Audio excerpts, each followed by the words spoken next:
We're going to take a closer look now at Donald Trump Jr. He is the oldest of the Trump children, now runs the family business, and at times he's had a strained relationship with his father, that relationship now being put to the test.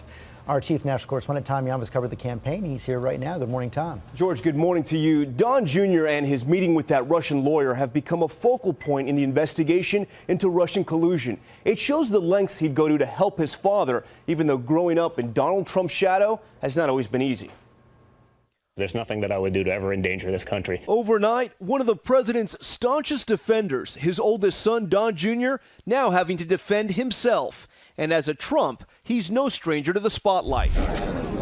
His father and mother Ivana, famous since he was a boy, and the family business, always part of their life. I mean, from when we were 6 years old, I'd call, he'd be negotiating with the CEO of a major bank or whatever it may be, and he would make them wait. He'd take the call from us. But when mom and dad split, the New York tabloids had a field day with the messy divorce. Caught in the middle, Don Jr., just 12 years old, who reportedly didn't speak to his father for a year after the separation. Did you ever try to hide your name?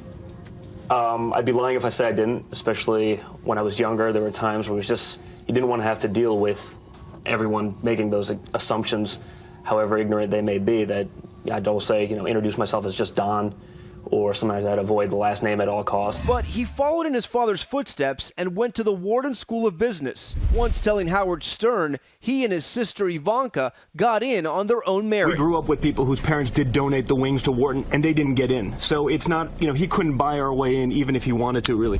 But after college, Don Jr. didn't immediately join the family business. He became a bartender in Aspen, Colorado, and has admitted he had a wild period, even getting arrested for public drunkenness in New Orleans. A break from his father, who doesn't drink. But Don Jr. would come around, joining the family business, and appearing with his father on the hit show The Apprentice. Before The Apprentice and the "you're fired" thing ever was a thing, he used to say that, which was, if you don't do a good job, I'll fire you like a dog. And he meant it. The president also introduced Don Jr. to his wife, Vanessa Hayden Trump, a former model. The couple has 5 children. And while his father relaxes with a golf club, Don Jr. prefers a hunting rifle. Photos of him and his brother Eric sparked outrage when it surfaced they had killed an elephant and a leopard on an African safari. But hunting just one of the ways Don Jr. connected with conservative voters across America, becoming one of his father's biggest and most popular surrogates. Congratulations, Dad, we love you! And Don Jr., also one of the biggest critics of the investigation into Russian collusion, telling me this just last month.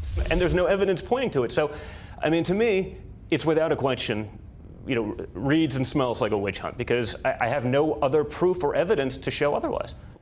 That was just last month, and when we spoke, Don Jr. told me he barely speaks to his father anymore because he knows how busy he is. But when Don Jr.'s own son was hurt recently, the president was calling 3 times a day to make sure the grandson was okay. So, Tom, you were there every day of the campaign. You actually got to know Don Jr. pretty well. When you've seen these revelations about the emails, about the meetings, how does that fit in with the campaign you were covering? It doesn't completely surprise me for 3 reasons. One, Don Jr. was a political neophyte. He was new to this, and that's not an excuse, but he was new to this game. 2, at the time, the conventional wisdom was that Hillary Clinton was going to win this election. And 3, his father set a culture in that campaign that you can do anything to win. We have to win. You have to remember what happened during this time. The father welcomed the hacking of the emails into Hillary Clinton. He also would do anything. He accused Ted Cruz's father of linking him to the JFK assassination, and he brought the Clinton accusers to the debates. This is somebody who would do anything to win, so I'm not surprised by it. Okay, Tom Yamas, thanks very much.